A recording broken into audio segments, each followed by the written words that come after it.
ఈరోజు బాబా మురళిలో ఏం చెప్పారో మీతో చెప్దామని వచ్చాను.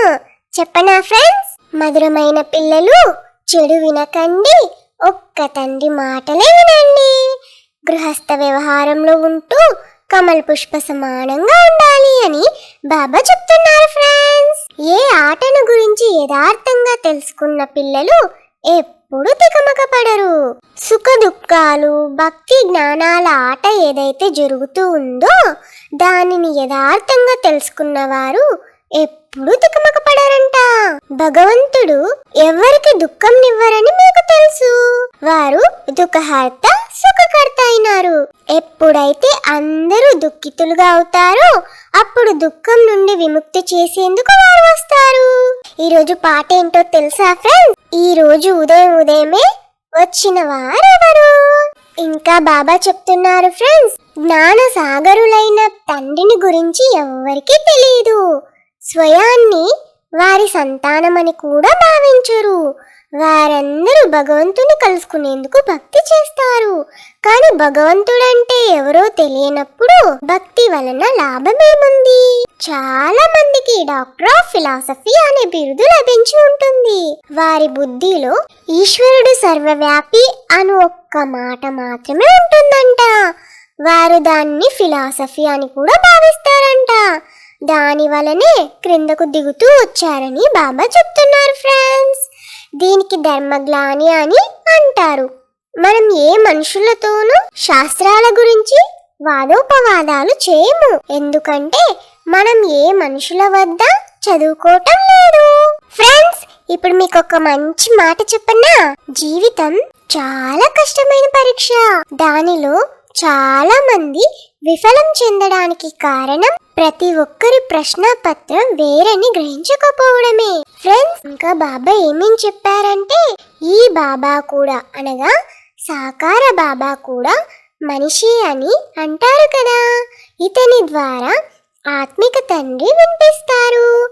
ఆత్మలమైన మేము వింటాము. ఆత్మలమైన మేము ఈ శరీరం ద్వారా ఇతరులకు వినిపిస్తున్నామని చెప్పండి. ఇది ఆత్మిక జ్ఞానం. మిగిలినదంతా శారీరక జ్ఞానం. భక్తి మార్గంలో శరీరాన్ని పూజిస్తారు. తండ్రి అంటున్నారు, మీరు స్వయాన్ని మనిషిగా గాని భక్తునిగా గాని భావించకండి. స్వయాన్ని ఆత్మగా భావించి తండ్రైన నన్ను స్మృతి చేయండి అని బాబా చెప్తున్నారు. ఆత్మలైన మీరందరూ సోదరులే. ఆత్మ పరమాత్మలు చాలా కాలం వేరుగా ఉన్నాయని గాయనం కూడా ఉంది. మనం ఏ మనుషుల నుండి వినరాదు. ఆత్మిక తండ్రి కూర్చొని ఆత్మలకు అర్థం చేయిస్తున్నారు. కావున దేహి అభిమానులుగా అవ్వడంలో పిల్లలకు శ్రమ కలుగుతుంది. ఆత్మలమైన మేము తండ్రి నుండి వారసత్వాన్ని తీసుకుంటున్నామని సదా గుర్తుంచుకోవాలంట ఫ్రెండ్స్. ఎప్పుడైనా ఎవరైనా మీతో వాదిస్తే వారికి ఇలా చెప్పండి అని బాబా చెప్తున్నారు. ఇది మీకు తెలిసిన భక్తి జ్ఞానం. ఇది మనుషులచే తయారు చేయబడిన శాస్త్రాల జ్ఞానం. సత్యమైన జ్ఞానము ఒక్క జ్ఞాన సాగరుడైన తండ్రి వద్ద మాత్రమే ఉంది. ఇప్పుడు వారే స్వయంగా వచ్చి జ్ఞానంను ఇస్తున్నారు. ఆత్మ శరీరాన్ని ధరించినప్పుడు స్వర్గంలో సుఖాన్ని, నరకంలో దుఃఖాన్ని పొందుతుంది. ఇలా ఎందుకు జరుగుతుంది? జ్ఞానం మరియు భక్తి గురించి అర్థం చేయించబడుతుంది. అది పగలు, ఇది జ్ఞానం వలన సుఖం, భక్తి వలన దుఃఖం కలుగుతుంది. ఇది తయారు చేసి చేయబడిన ఆట అనగా డ్రామా. అంతేగాని దుఃఖము సుఖము అన్నీ భగవంతుడే రచించారని కాదు. దుఃఖితులైనప్పుడే భగవంతుడిని పిలుస్తారు. వారు సుఖంనిచ్చేవారని భావిస్తారు. సుఖం పూర్తి అవుతూనే మళ్ళీ రావణుని పంచ వికారాల వలన దుఃఖం ప్రారంభమవుతుంది. ఇదే ఆట. దీన్ని యథార్థ పద్ధతిలో అర్థం చేసుకోవాలి అని బాబా చెప్తున్నారు ఫ్రెండ్స్.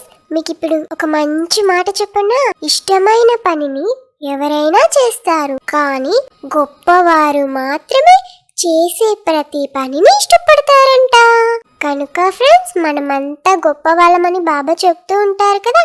మనం కూడా ఏ పని చేసినా ఆ పనిని ఇష్టంగా చేయాలి. ఇప్పుడు పాత ప్రపంచం పరివర్తన అవునుంది, కలియుగం తర్వాత సత్యయుగం వస్తుంది. సత్యయుగం పావన ప్రపంచం. మీరు వచ్చి పావన ప్రపంచాన్ని తయారు చేయమని నన్ను కలియుగంలోనే పిలుస్తారని బాబా చెప్తున్నారు ఫ్రెండ్స్. నేనిప్పుడు అందుకే వచ్చాను. మీరు నన్ను ఒక్కరినే స్మృతి చేయండి. ఇప్పుడు ప్రపంచం పరివర్తన అవుతూ ఉంది. ఇది మీ అంతిమ జన్మ. ఈ పాత ప్రపంచంలో అసురీ రాజ్యం సమాప్తమై రామరాజ్యం స్థాపన అవుతుందంట. అందువలన ఈ అంతిమ జన్మలో గృహస్థ వ్యవహారంలో ఉంటూ కమల పుష్ప సమానంగా పవిత్రంగా అవ్వండి అని బాబా చెప్తున్నారు ఫ్రెండ్స్. ఇది విషయసాగరం కదా. కమల పుష్పం నీటిపై తేలుతూ ఉంటుంది కనుక ఇప్పుడు మీరు గృహస్థ వ్యవహారంలో ఉంటూ కమల పుష్ప సమానంగా పవిత్రంగా అవ్వండి. మనం రాజ్య స్థాపన చేస్తూ ఉన్నామని పిల్లలైన మీకు ఇప్పుడు తెలుసు. ఇప్పుడు ప్రపంచమంతా పరివర్తన అవుతూ ఉంది అని బాబా చెప్తున్నారు ఫ్రెండ్స్. అందువలన తండ్రి అంటున్నారు, నేను అందరినీ ఉద్ధరించేందుకు వస్తాను. నేనే వచ్చి అందరికీ ఆత్మిక జ్ఞానం ఇస్తాను. నేను మీ తండ్రిని అని తండ్రి తమ పరిచయాన్ని ఇస్తున్నారు. ఇప్పుడిది నరకం. నూతన ప్రపంచాన్ని స్వర్గమని అంటారు. ఇక్కడే స్వర్గం నరకము ఉన్నాయని ఎలా అంటారు? ఎవరి వద్ద చాలా ధనముందో వారు స్వర్గంలో ఉన్నామని భావిస్తారు. స్వర్గం నూతన ప్రపంచంలోనే ఉంటుంది. ఫ్రెండ్స్, ఇప్పుడు మళ్ళీ ఒక మంచి మాట చెప్పనా? ఎంత అరగదీసినా గంధపు చెక్క సువాసనను కోల్పోదు. అలాగే ఎన్ని కష్టాలు వచ్చినా ధీరుడు తన ఆత్మవిశ్వాసాన్ని కోల్పోడంట. ఫ్రెండ్స్, ఈరోజు బాబా మనకు ధారణ కొరకు ఏం చెప్పారో తెలుసా? ఒక్క తండ్రితో మాత్రమే ఆత్మిక విషయాలు వినాలి. ఎవ్వరితోనూ ఇతర విషయాలపై వాదోపవాదాలు చేయరాదంట. దేహి అభిమానులుగా అయ్యే శ్రమ చేయాలి. సతో ప్రధానంగా అయ్యేందుకు ఒక్క తండ్రి స్మృతిలోనే ఉండాలి. ఈ రోజు బాబా మనకు ఏం వరదానం ఇచ్చారో తెలుసా ఫ్రెండ్? తండ్రి చేయి మరియు తోడు యొక్క స్మృతి ద్వారా కష్టాన్ని సులభంగా చేసుకునే బేఫికర్ లేక నిశ్చింత భవ. ఎవరైనా పెద్దవారి చేతిలో చేయి ఉంటే వారి స్థితి నిశ్చింతగా ఉంటుంది. అలా ప్రతి కర్మలో బాబ్ దాదా నా జతలో ఉన్నారని భావించాలి. అంతేకాక ఈ అలౌకిక జీవితం యొక్క చేయి వారి చేతిలో ఉంది అనగా మా జీవితం వారి ఆధీనం కనుక మా బాధ్యత కూడా వారిది అవుతుంది.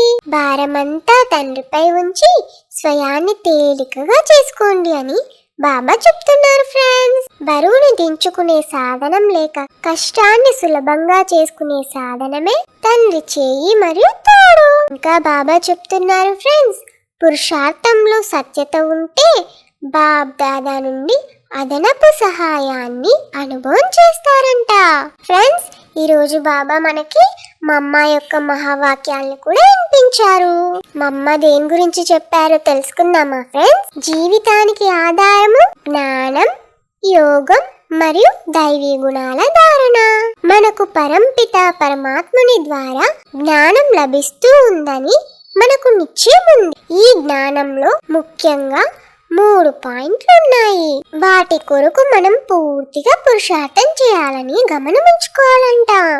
ఇందులో మొదటిది యోగము లేక నిరంతర ఈశ్వరీయ స్మృతి. దీని ద్వారా వికర్మలు వినాశనం అవుతాయి. రెండవది జ్ఞానం అనగా ఈ మొత్తం బ్రహ్మాండం, సృష్టి ఆది మధ్యాంతాలు ఎలా ఉంటాయనే జ్ఞానం. ఈ జ్ఞానం ఉన్నప్పుడే ఈ జీవితంలో ప్రాక్టికల్ గా పరివర్తన వస్తుందంట. అంతేకాక మనము భవిష్య ప్రారంధాన్ని మంచిగా చేసుకోగలమంట. మూడవ పాయింట్, మనము సర్వగుణ సంపన్నులుగా, సోలా కళా సంపూర్ణులుగా తప్పకుండా అవ్వాలి. పుడి దేవతలుగా అవ్వగలం. కనుక నడుస్తూ, తిరుగుతూ, తింటూ, త్రాగుతూ ఈ 3 పాయింట్లపై గమనం ఇవ్వండి అని మమ్మ చెప్పారు ఫ్రెండ్స్. ఈ ఒక్క జన్మలోనే జ్ఞాన బలము, యోగ బలము మరియు దైవీ గుణాల ధారణ చేయబడుతుంది. మూడింటికి పరస్పర సంబంధం ఉందంట ఫ్రెండ్స్. జ్ఞానం లేకుండా యోగం చేయలేము, యోగం లేకుండా దైవీ గుణాల ధారణ జరగదు. ఈ 3 పాయింట్ల పైనే మొత్తం జీవితం అంతా ఆధారపడి ఉందంట. అప్పుడే వికర్మల ఖాతా సమాప్తమై మంచి కర్మలు తయారవుతాయంట. దీనిని ఈశ్వరీయ జీవితం అని అంటారంట ఫ్రెండ్స్. ఇంకా మమ్మ చెప్పారు, పరమాత్ముని ద్వారా నేర్పించబడిన భారతదేశపు ప్రాచీన యోగం అంటే ఏంటి? మన ఈశ్వరీయ యోగము భారతదేశంలో ప్రాచీన యోగం అని ప్రసిద్ధి చెందింది. ఈ యోగాన్ని అవినాశీ యోగం అని ఎందుకంటారు? ఎందుకంటే అవినాశీ పరమాత్మ ద్వారా నేర్పించబడింది. ఎవరితో యోగం జోడించాలో అది వారే స్వయంగా నేర్పిస్తారు. ఇంకెవ్వరితోనూ యోగం జోడించరాదంట. కనుక ఎలా నేర్పిస్తారు? ఈ పని స్వయం పరమాత్ముడే చేయగలరు. సత్యమైన యోగం స్వయం పరమాత్మయే నేర్పించి సూర్యవంశీ, చంద్రవంశీ కుటుంబాలను మరియు దైవీ రాజ్యాన్ని స్థాపన చేస్తారని మనం ఇప్పుడు తెలుసుకున్నాం. ఇప్పుడు ఆ ప్రాచీన యోగాన్ని కల్పకల్పము పరమాత్ముడు వచ్చి మనకు నేర్పిస్తారు. ఇప్పుడు వారు, ఓ ఆత్మల్లారా, పరమాత్ముడైన నాతో నిరంతరం యోగం జోడిస్తే మీ పాపాలు నశిస్తాయని అంటున్నారు. ఓకే ఫ్రెండ్స్, మీరు ఈరోజు మురళి విన్నారు కదా. ఇంకా ఈ మురళిని అనేక మంది వినాలి అనుకుంటే మీరు ఈ వీడియోని లైక్ చేయండి, షేర్ చేయండి, సబ్స్క్రైబ్ కూడా చేయండి. అప్పుడు బాబా యొక్క మహావాక్యాలు అందరూ వింటారు. Okay friends.